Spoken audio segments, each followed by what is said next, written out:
नीलाचल निवासाय नित्याय परमात्मने बलभद्र सुभद्राभ्यां जगन्नाथाय ते नमः। तो आगामी আমাদের যে উৎসব আসছে সেটা হচ্ছে জগন্নাথ দেবের স্নানযাত্রা এবং জগন্নাথ দেবের স্নানযাত্রার পরে জগন্নাথ দেবের রথযাত্রা উৎসব অনুষ্ঠিত হবে আষাঢ় মাসে জ্যৈষ্ঠ মাসে। অ্যাকচুয়ালি আষাঢ় মাসে রথযাত্রা হয়, জ্যৈষ্ঠ মাসে পূর্ণিমা তিথিতে অ্যাকচুয়ালি জগন্নাথের আবির্ভাব হয় এবং সেই জগন্নাথকে যখন প্রথম পুরীতে পূজা হয়েছিল, জগন্নাথের আবির্ভাব হয়েছিল, ব্রহ্মলোক থেকে ব্রহ্মা এসে সে জগন্নাথের অভিষেক করেছিলেন। সেটা হচ্ছে জগন্নাথ দেবের আবির্ভাব বা জন্মদিন। সেই জন্মদিন আমরা পালন করব আগামী যে উৎসব স্নানযাত্রা, এই স্নানযাত্রাতে জগন্নাথ দেবকে অভিষেক করা হবে এবং এই জগন্নাথকে অভিষেক করবার জন্য সমস্ত মাটির কলসিতে বিভিন্ন পবিত্র তীর্থক্ষেত্রের জল নিয়ে আসা হবে। সেই পবিত্র তীর্থক্ষেত্রে জল নিয়ে জগন্নাথ দেবকে স্নান করানো হবে এবং সেই জল কোথা থেকে আনা হবে না, যেখানে কোনো পশু ছায়া যাতে না পড়ে সেরকম ধরনের জায়গা থেকে এই জল সমস্ত তীর্থক্ষেত্র থেকে কালেক্ট করতে হবে। আর বিভিন্ন রকমের সমস্ত যে শুভ সমস্ত যেমন দুধ, দই, ঘি, মধু, চিনি, বিভিন্ন রকমের ফলের রস দিয়ে জগন্নাথ দেবকে স্নান করানো হয়। কেননা এই সময় খুব গরম, এই গরমের জন্য জগন্নাথকে যখন স্নান করানো হয় তখন জগন্নাথ খুব কুল ফিল করেন, খুব ঠান্ডা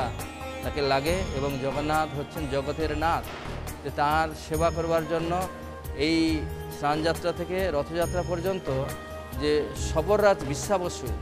নিচু জাতি তারাই এই জগন্নাথের স্নানযাত্রা এবং রথযাত্রা তারা লিডিং করেন, তারা হচ্ছে তাদের দায়িত্ব পড়ে। সবরাজ বিশ্বাবসু তিনি নীলমাধবের আগে সেবা করতেন। নীলমাধবের সেবা করার পরে বলছে এই কলিযুগে আমি দারু ব্রহ্মরূপে আমি দর্শন দেব, আমি নীলমাধব রূপে আর দর্শন দেব না। দারু ব্রহ্মরূপে সেই জগন্নাথ দেব প্রকট হয়েছেন কলিযুগের দারু ব্রহ্মরূপে এবং তাঁর স্নানযাত্রা হবে এই আগামী উৎসব এবং সেই স্নানযাত্রাতে পরে জগন্নাথ দেব তখন কী হবেন, তখন তাকে তিনি এত স্নান করানো হবে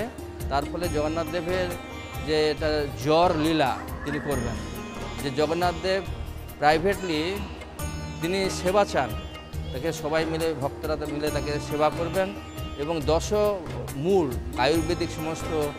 যে সমস্ত কিছু ঔষধি আছে সেই ঔষধি দিয়ে জগন্নাথ দেবকে আমাদের ট্রিটমেন্ট করা হবে, তার অসুখকে আরোগ্য কামনা করে